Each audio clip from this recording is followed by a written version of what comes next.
If your phone pings more often than your mind finds peace, then this episode is for you.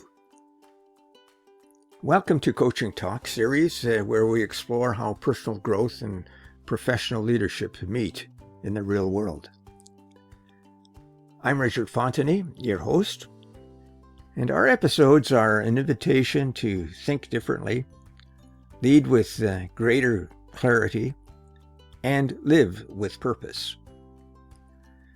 Whether you're leading a team, building a business, or shaping your next chapter, this is your space to learn, reflect, and grow, one conversation at a time. And today we're diving into a challenge that often leaders face, managing digital overload and priorities. In a world where our devices never sleep, notifications constantly compete for our attention, and urgent often drowns out the important, finding focus has become a modern day necessity. According to a recent study, an average professional spends about 28% of their day, which translates into on their emails, which translates into about 2.5 hours a day on emails. And that's a problem. That's not a problem for technology, it's a problem for us. And today we'll talk about 5 ways to overcome the dreaded digital deluge. Recognize digital drift. Clarify what truly matters. Build digital boundaries that stick. Reclaim mindfulness in a hyper-connected world, and use technology as a servant and not as a master. So, let's get going with this one. Key point number 1. Recognize digital drift. Now, many of us drift unconsciously from one app to another, checking, refreshing, scrolling, convincing ourselves that we're being productive. But leadership begins with self-awareness. I once coached a senior manager who prided himself of being always available.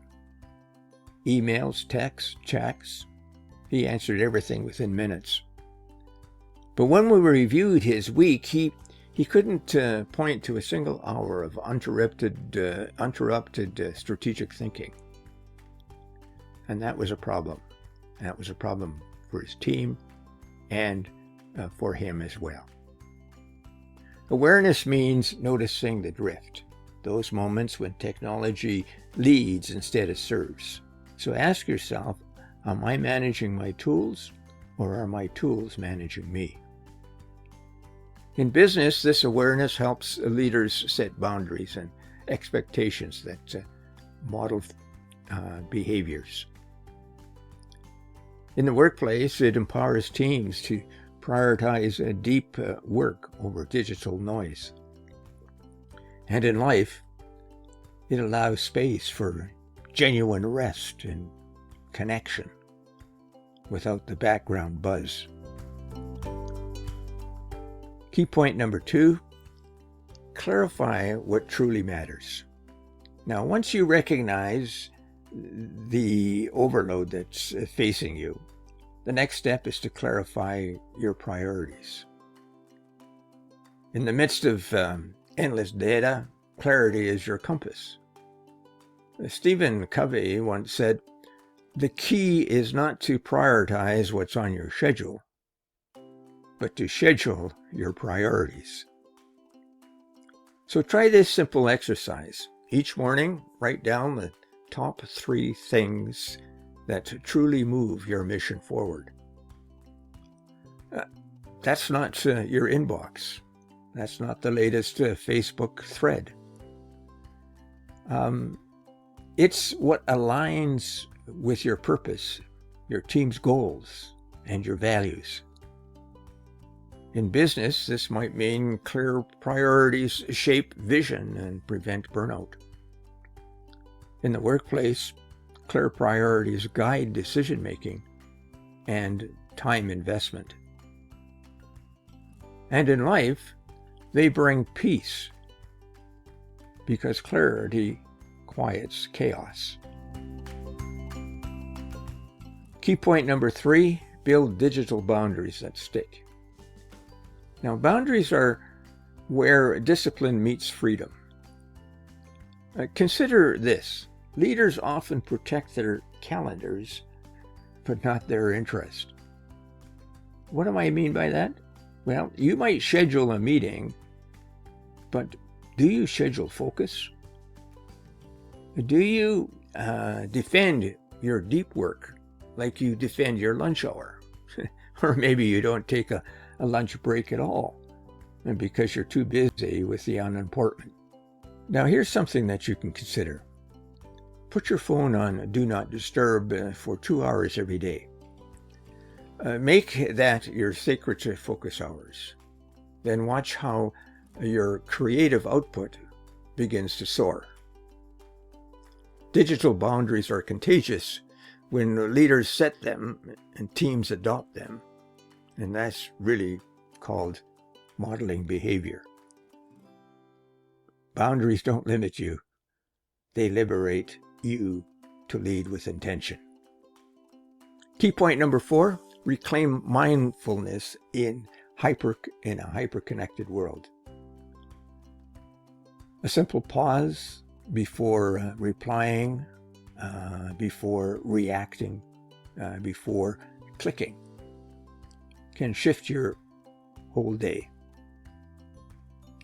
Practices like mindful breathing, digital breaks, and even a short walk without your phone. These are not luxuries.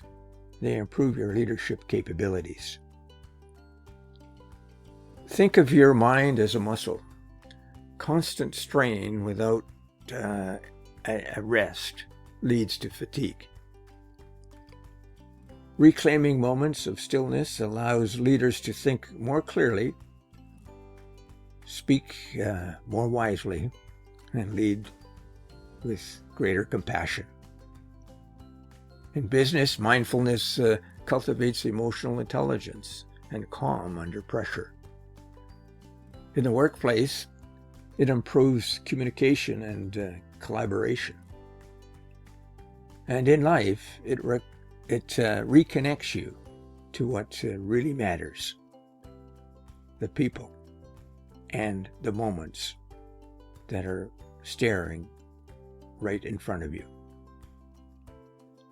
Key point number 5, use technology as a servant and not as a master. Technology isn't the enemy.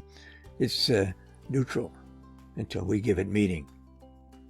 So use it to serve your priorities and not sabotage them. Try setting intentional rules like no device at meals, 1 inbox check in the morning and 1 in the mid-afternoon. Batch communication instead of constant reaction, and turn off non-essential notifications. Leaders who regain control of their digital environment model presence, a quality surely missing in today's always-on culture. So remember, leadership presence is impossible without personal presence. Now here's a pro tip. I once owned a franchise called Priority Management. And if you're struggling to get back into control because of a digital deluge, then I highly recommend that program for you. The link is below. So as you move through your week, ask yourself, where am I being pulled by digital noise? What truly deserves my attention? What boundaries do I need to create to protect my focus, my team, and my peace? Digital overload isn't going away, folks. But how we respond to it, that's where leadership lives. When we align our tools with our values, we reclaim control. When we lead by example, we remind others that clarity, not constant connectivity, drives meaningful progress. Your leadership impact grows not from how much you respond, but how clearly you respond to your priorities. So this week, choose one small change. Perhaps focus on a block of time for you or on your family, and notice what happens to your energy, your leadership. And sometimes the most powerful innovation is simply unplugging. Now, if you enjoyed this podcast, please subscribe, share it with a friend, and leave a comment. And thank you for doing so. And join me next time as we explore strengthening resilience to go the extra mile in our business, in our work, and in our lives. Until then, stay focused, stay grounded, and keep leading from within. I'm Richard Fontanie signing off. See you next time. Bye now.